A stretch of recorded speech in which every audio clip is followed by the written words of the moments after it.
Hey, I'd like to welcome you to another episode of Mission Matters. My name is Adam Torres, and if you'd like to apply to be a guest on the show, just head on over to missionmatters.com and click on Be Our Guest to apply. All right, so today is a special episode. I'm welcoming one of our newest members to the Mission Matters community and also our upcoming Business Leaders book series project. So we have a brand new author to us, Bryan Vielhauer, who is also the president over at Decal Impressions. Bryan, welcome to the show. Adam, thank you so much for having me. Really thrilled to be here today. All right, Bryan. So I'm excited to have you, number one, of course, on the show in our upcoming book. I'm also excited to pick your brain on what it takes to build a franchise brand. I know over there at Decal Impressions, you do a lot of work in the franchise space, both helping franchise brands maintain their brand and creating new ones and putting out all the signs and everything else that it takes to really maintain that brand. So I'm excited to get into what that entails and how franchises can work with you. And I know you work with many other companies outside of franchises as well, but we'll get into that. But before we do, we'll start this episode the way that we start them all with our Mission Matters Minute. So, Bryan, we at Mission Matters, we amplify stories for entrepreneurs, executives, and experts. That's our mission. Bryan, what mission matters to you? Our mission is to have 100% of our customers come back and none of our products. So when you're in the manufacturing space, you want the customer back, never the product you provided to the customer. Yeah. It's a great mission, and when you put it that way, it's like, yeah, you're right. I want the customer to come back. I don't want the other. I don't want the product back, so no returns. Man, it's a great mission, and love bringing mission-based individuals on the line to share, why they do what they do, how they're doing it, and really what we can all learn from that, so that we grow together. So great to have you on. And I guess just to get us kicked off here, I mean, how did you get started in business and really as an entrepreneur? I think to some extent for me, it was just I've always known I had an internal feeling that business was going to be the way it was. I've always had a desire to create plans, business plans, try to find out why something works. And it being in business scratches a lot of itches for me. I get to solve problems, I get to satisfy customers.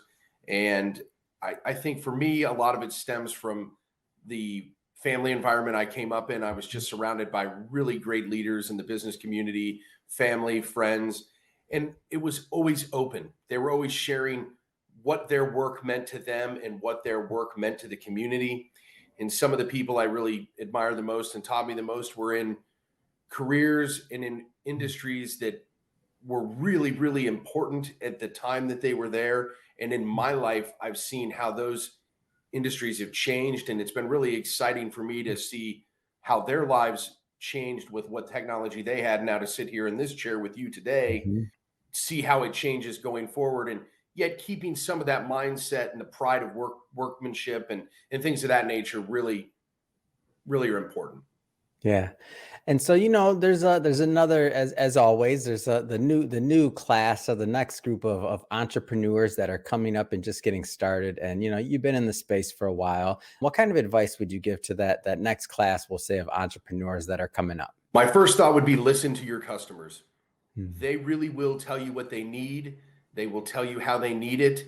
And the more you listen, the more you can help them. And if you have a humble servant's mentality when you're starting your business, and if you carry that through the entire life cycle of your business, you will find that process and that behavior makes a huge impact on how Mhm. people look at you and look at your business. They see that you're there to serve and to help them.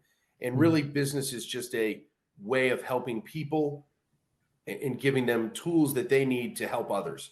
Shifting focus slightly for a moment, the franchise thing. So Decal Impressions, I know one of the big specialties is working with franchises, and I've always been fascinated about franchises. And I've interviewed a lot of, I've interviewed franchisors, franchisees, but this is the first interview that I can remember for a company or a leader that that actually creates, the marketing, the signs, and all the things that entails to build a franchise, maintain it, get that brand really, sunk into the public psyche. When I think about a franchise and some of the early ones that I remember growing up in Michigan and in Detroit, I could think of like Little Caesars and the Pizza and all those things. And when I think about how that franchise started, pretty small by Mike Ilitch, and this was back in the 80s, I remember, and all these years later to see where it grew, I can tell you, what a franchise does, and the brand and the branding and all those things, all those signs, everything it entails, it makes a difference. So I'm curious, how did you get really interested in that space and serving that type of market and clientele?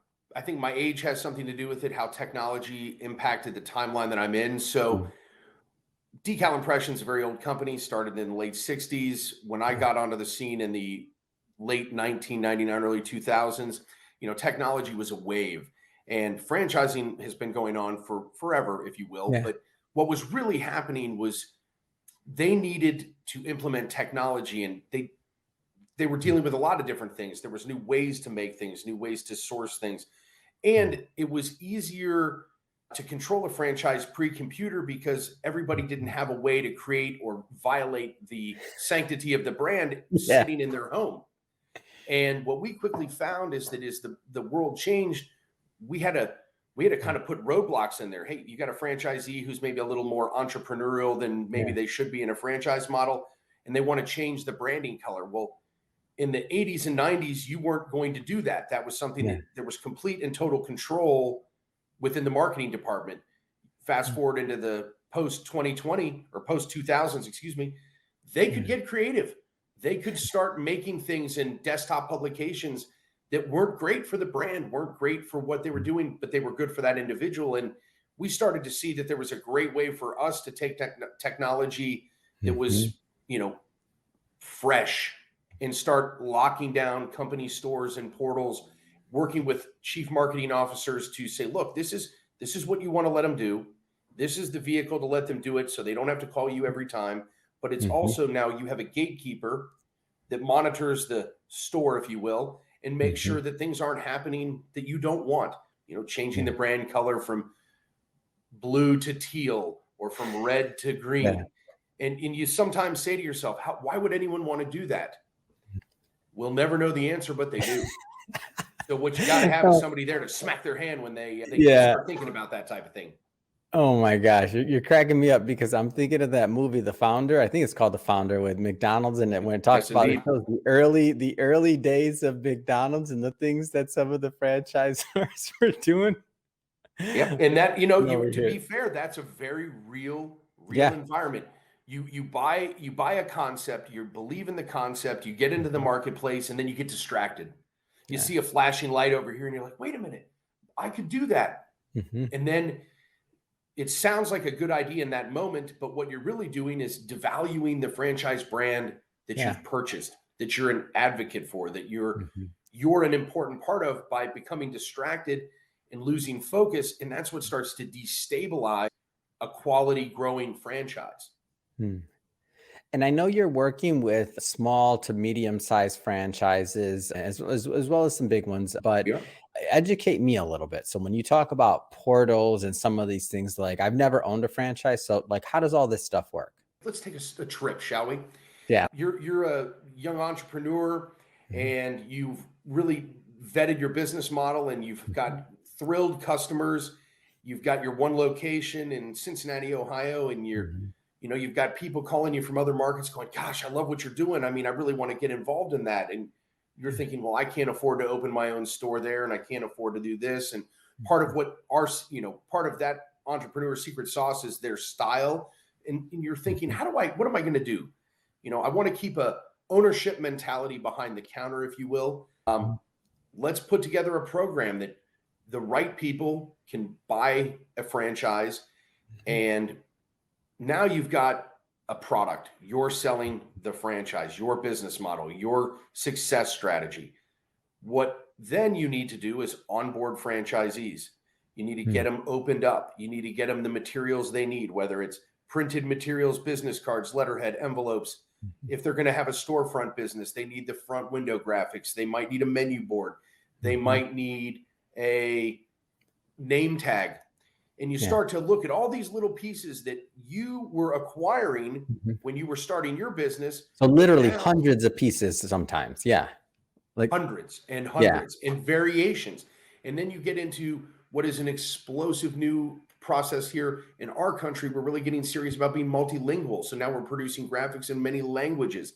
Yeah. And so we really have to be able to support that for the entire system. But Mhm. of course, everybody's excited, right? McDonald's being a great example. Who wouldn't love to be the supplier of McDonald's? I don't know. Maybe you do, maybe you don't. But for a Right. company like ours, we'd love to start with the one and Mhm. follow them to 300, 400, 500 units. Yeah. Give them the foundation. We don't have to look at that customer as, well, you're nobody yet.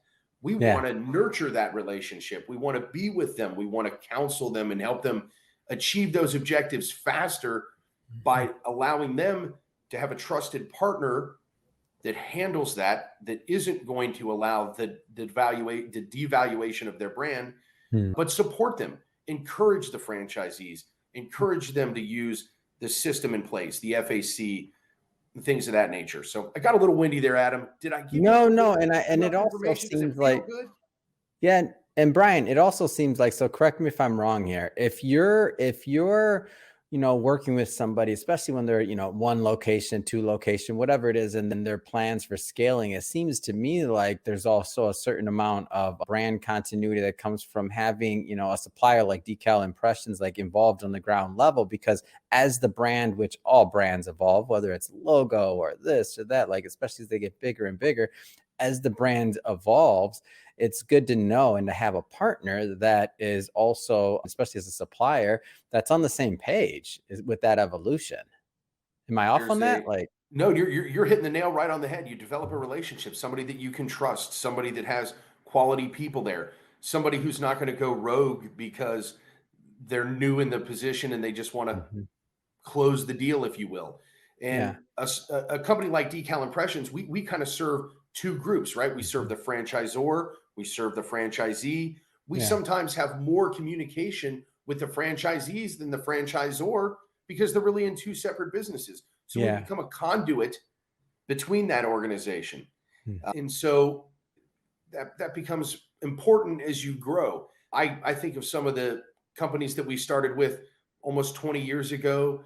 They wow, had 10, 15 units. Now they're in the hundreds. And some of those relationships, we're going to franchise councils, we're going to their mhm, annual conventions. We've developed long-term relationships with the end, the franchisee. And in the same case, mm, you'll have a franchisor that might sell one of the brands. We mhm, wind up following, they take us with us. We're part of the package, if you will. And I think that continuity gives comfort to both sides of the equation. mhm, They need, trust is huge. It yeah. really matters. You're dealing with a brand, and the value of the brand goes up very, very quickly when you're scaling and you're increasing visibility. Yeah. And I know, and by the way, so I know obviously every brand, every franchise is going to be unique, whether it's size, whether it's industry, whether it's demographic, they're targeting, like all these things. But in your opinion, because you have a very unique vantage point, because not only are you, at the head of a company that's been in existence for a really long time, but also you have the privilege of working with many different franchise brands. So what are some of the things that you found really make a franchise stick out, or make a franchise great? I think what makes them great are the ones that have strong leaders. Mhm, The franchisor who has a strong mission, they have a strong belief in their product and service. And I mm, think those that are willing to put the put the pressure on the system to make sure that they maintain brand control, that they mm, keep focus, and they keep looking at the big picture. It's real easy to get small and start focusing on little details, but there's a macro concept here. You're growing outside of your comfort area, you're growing into new areas, and you have to have a team to support that. mhm. And now speaking from and that's a great, from the leadership side of things, and speaking from maybe some of the design side of things that you've seen, and just between the portals, the setup, like the vision, like talk to me a little bit more about that piece of what you've seen that just makes some franchises stick out. Well, I think the first one is the ones that really hold the requirements. You know, Yeah. nobody likes to be that person, but the ones that are most successful are the ones that hold the line. They won't be Yeah. bullied and won't allow the franchisees to go rogue.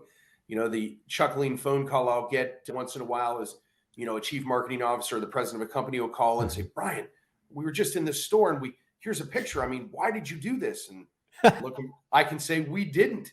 And as a matter of fact, we warned you this was a possibility because they started with us. You declined the idea. If and all of a sudden they come back and go, wow, you're right. When they approached you, you were transparent with us and said we might have a problem coming. That we appreciate that, right? Yeah. And I could, this is kind of one of those moments where I'll throw something in. Printing is a really great thing. You do all the things in the world to make sure that the client gets exactly what they want. You send them proofs, you ask them to approve it. And that's a tough business, right? Yeah. Nobody really looks until the product's delivered, which is way too late. And, one of the, I use pain points as teaching and coaching points. And, we had a situation where we had 300 shipments for a monthly campaign. And bottom line, we made a mistake. The franchisor made a mistake. Once it was, I discovered it way too late. They were already in store, and I picked up the phone at 7:00 in the morning because I knew the guy that it mattered most to was at work. Called him and said, before you hear it from anybody else, you got to hear it from me. We got a problem, and this is what the problem is. Yeah. And that action of ownership, nothing's perfect, but owning that we made a mistake, that there was a problem, that he's going to hear about it, and him to be forewarned and to be able to say to his franchisees, hey, thanks for telling me, but I already knew. The resolution's already in process. Next topic. Yeah. Because in our world, sometimes people like to take advantage of you when you're down a little bit. You make a mistake. It's a good time to kick them when they're down. You've got a brother-in-law who's in a similar industry that could help the company. Well, they made this mistake. Well, they did, but they also called us, told us they made the mistake. We had an opportunity to fix a mistake and missed it, but there was no surprise. They owned it, took care of it, and it wasn't anything other than the way you do business. You make a mistake, you fix it, you own it, and you move on. So I know that, of course, you do a lot of work around the franchise and franchise brand side of things, but I know you work with other companies as well. Maybe speak about that a little bit. We're very fortunate. I mean, the nice part about our industry, it's always growing, always expanding. America's a great place to open a business, operate a business, which means we have almost an indefinite supply of customers. What really works for us, and we have a phenomenal marketing team here that does a great many things, not only on our behalf, because we use our own marketing team to grow our business, but they also use their talents to grow other businesses. We work with so many different spaces because everybody consumes what we make. What we really try to keep, I kind of opened with our minute.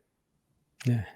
The key is keeping the customers coming back. And you do that with high quality service, high quality product, meeting deadlines, and communication. Yeah. That recipe mixed together makes us a potential resource for any size company. Aerospace, banking, telecommunications, they're all users of this product, and they're all moving fast. Speed to market. Sometimes, and I use this from a grocery mentality, sometimes you might have yourself a whole bunch of extra something that has a perishable date. Yeah. You've got to get that marketed in store right now to be able to close the gap and get the product sold before it goes out of date.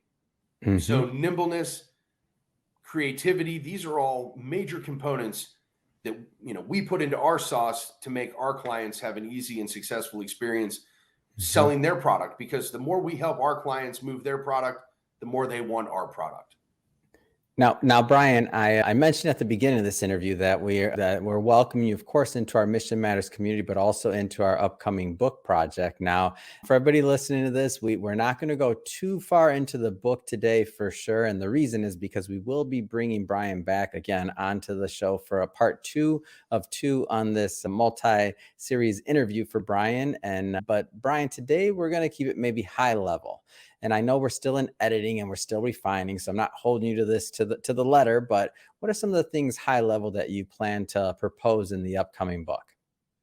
We're going to be doing a lot of sharing, a Yeah. lot of insight. We really want people to see kind of some good news, some bad news, the good, the bad, and the ugly, for lack of a better way of Yeah. saying it. And so we're really trying to help those entrepreneurs that are right there, right at the edge, really trying to make Mhm. those decisions. And Yeah. they're looking down the barrel of a decision that, whether they know it or not at that time, has the Mhm. potential to impact their business for years and years to come.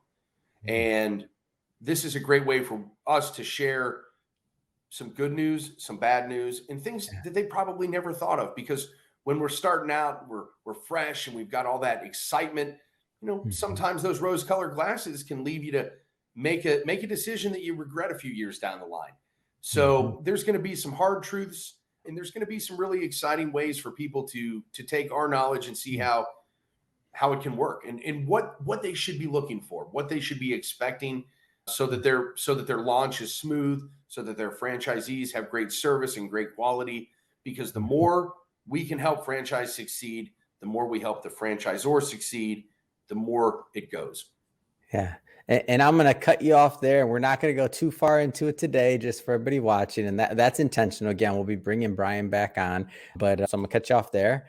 But Bryan, really, I just have to say, it's really been an honor working with you on the book project, of course, on the interview series we're creating, all the social media. And by the way, shout out to your team out there, because all the great work they've done and that I've seen in terms of them sharing the content, reposting, everything else. I can see why you have a great shop working over there.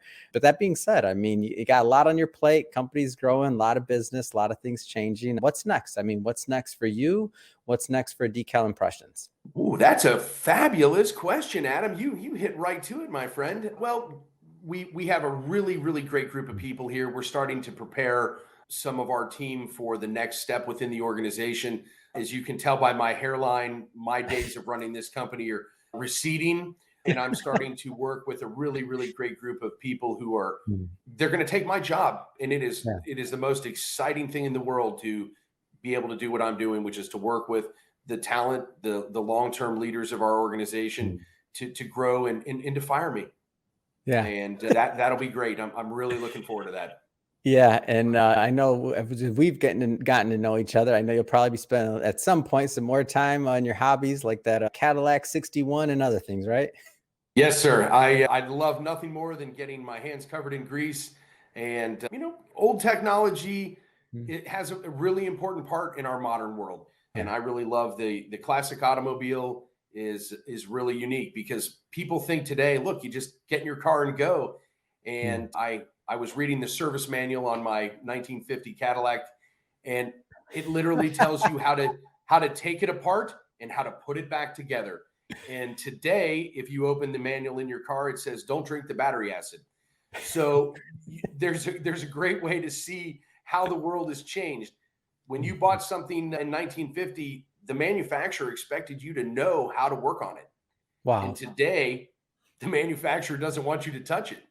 Yeah. So I think the kind of seeing how that plays out, I think it speaks to a lot of things in our society. And I like keeping those things alive, showing young people. We just had the Mm. great Easter weekend here, and had my nieces were in town, and showing them how an old car works, and how, it's not like mom's car where you push the button and the car comes on. Fantastic. Well, Bryan, been great having you on the show today. If somebody's watching this and they want to learn more about Decal Impressions, or to follow up and to connect with your team, what's the best way for them to do that? They can visit us online at decalimpressions.com. I'm on Mhm. LinkedIn, Bryan Vielhauer. Reach out to us. We're a resource. We love people, and we love working with them. We even Mm. answer the telephone. Oh, fantastic. And we'll put, by the way, we'll put all that information, the hyperlink and all that stuff to the website in the show notes, so that our audience can just click on the links and head right on over. And speaking of the audience, if this is your first time with Mission Matters, or engaging in an episode, or the platform overall, we're all about bringing on business owners, entrepreneurs, and executives, and having them share their mission, the reason behind their mission, why they do what they do, how they're doing it, and really what we can all learn from that, so that we grow together. And that's the whole point of the mission Mission Matters platform. It's really to educate so that we can all grow together. If that's the type of content that sounds interesting or fun or exciting to you, we welcome you. Hit that subscribe button because we have many more mission-based individuals coming up on the line, and we don't want you to miss a thing. And Bryan, again, it's been a pleasure having you on. Can't wait till the next time we get to do this. Thanks again for coming on. Thanks, Adam. You're always a joy and just such a positive light, man. We really appreciate you.